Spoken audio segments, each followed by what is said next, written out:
tagad pēdējos treniņos vai esat gatavojušies vairāk tā kā jau konkrētam pretiniekam, vai vairāk tomēr strādājat tieši pie savas spēles? Nē, mēs tikai šos treniņus pie savas spēles strādājam. Mēs arī, man liekas, visu sezonu tikai pie savas spēles strādājam.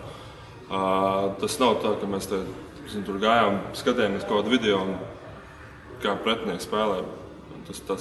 Ja mums vaina jāmeklē vairāk šis, līdz šitam, ko mēs esam nospēlējuši, vaina jāmeklē vairāk sevi nekā pretinieki.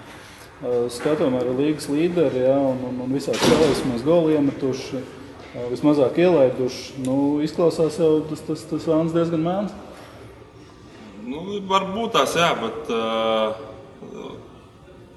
mēs, man liekas, īsti nestamies. Tagad, kas mums tur nāk pretī, piesim vājāko komandu, mēs tagad savādāk spēlēsim, vai skāja pirmajā vietā, un tad mēs, tur piesardzīgāk spēlēsim. Es domāju, ka mēs vienalga iesim ārā laukumā un domāsim tikai par savu spēli, kā mēs spēlēsim, mēs skatīsimies. Nepielāgosimies viņu hokejam. Mēs mēģināsim savus uzdevumus uzstādīt viņiem, lai viņi spēlē pret mums, nevis mēs pret viņiem. Bet kā ir jums tāds nedaudz principiāls pretinieks? Tomēr ņemot vērā to vēsturīti mazliet. Varbūt kaut kas tur, jā, tā kā vēstur mums tas bija tas play-off, jā, bet tagad es nezinu. Jācenās par katru punktu tēt, jo mēs esam diezgan švakā vietā un tas princips pagaidām nav.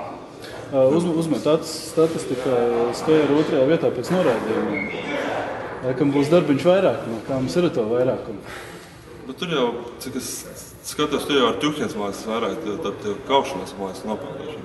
Var jau būt, bet tomēr. Nē, protams, vairākums tikai tas, man liekas, dot pozitīvu un plusu komandai, vairāk tā kā iespēja iemest. Un cerams, ka tā ir pret mums būs. Mums tikai jārukā vairāk uz stūriem un jāmēģina tos noraidījus pret viņiem dabūt. Kā ir ar to ripas kustēšanos? Kustās viņa ātrāk vai vairāk? Un treniņos jau sanāk? Vairāk vai ātrāk? Treniņā vienmēr vislabāks sanāk. Bet cik viņa kustās spēlē, tas ir, to redzēsim tur rītā. Klausos, šodien daudz jau bullīšu mest. Tu laikam neesi nereiz metis, ne? Nē. Kā nosaka? Tu kaut kur paslēpies, kaut kur maliņā vai kā? Kāpēc tev Ņemsim to tā, ka es paslēpies maliņā. Jā. Bet noja arī? Nē, nojas arī necējies. Noskaidrs. Tāds beigās tāds provokatīvs nedaudz jautājums. Cik punkti šajās divās atlikušajās mājas spēlēs? Rīt pret Kā un svētdien pret Spartaku. Cik mēs iegūsim? Jā. 6.